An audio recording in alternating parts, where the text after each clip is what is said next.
GoPro introduced SuperView in the GoPro 3 camera. It was brilliant for motorbike riders. Technically, it's a 4:3 video that is stretched to 16:9 aspect. In practical terms, it means you see more of the top and bottom of the image. This is great for motorbike vids for several reasons.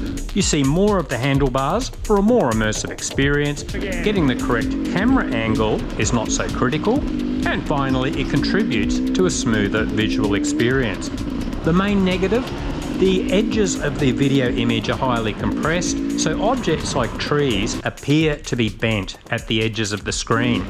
It's barely noticeable for action shots, but for still shots, you should select another camera angle.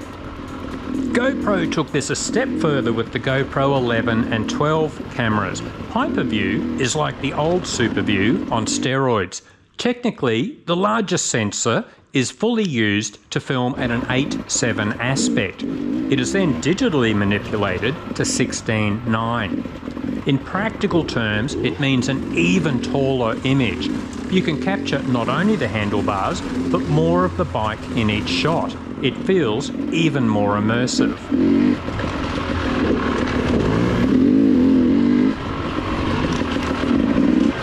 Extra advantages?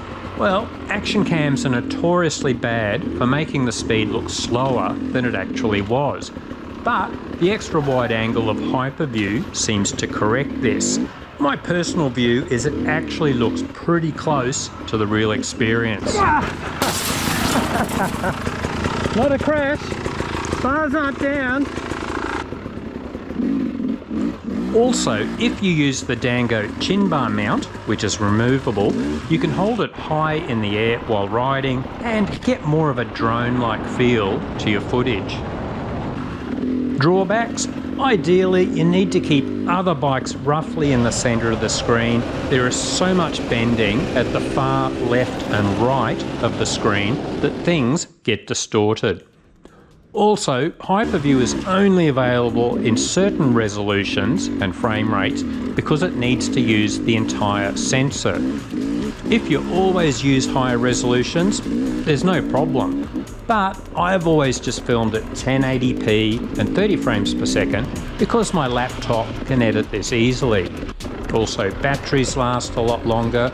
And finally, I don't need a lot of storage for old footage. But I love the Hyperview setting, so I'll probably need to replace my old laptop when it bursts into flames trying to process these larger files. GoPro cameras have certainly had their issues over the years, and at various points I think their competition were actually creating better cameras. But for bike riders, I think Hyperview is just one of several features that clearly puts GoPro at the top of the heap again in recent years. Have you used Hyperview? What did you think? Have you found a similar setting on other brands of camera? Let us know in the comments.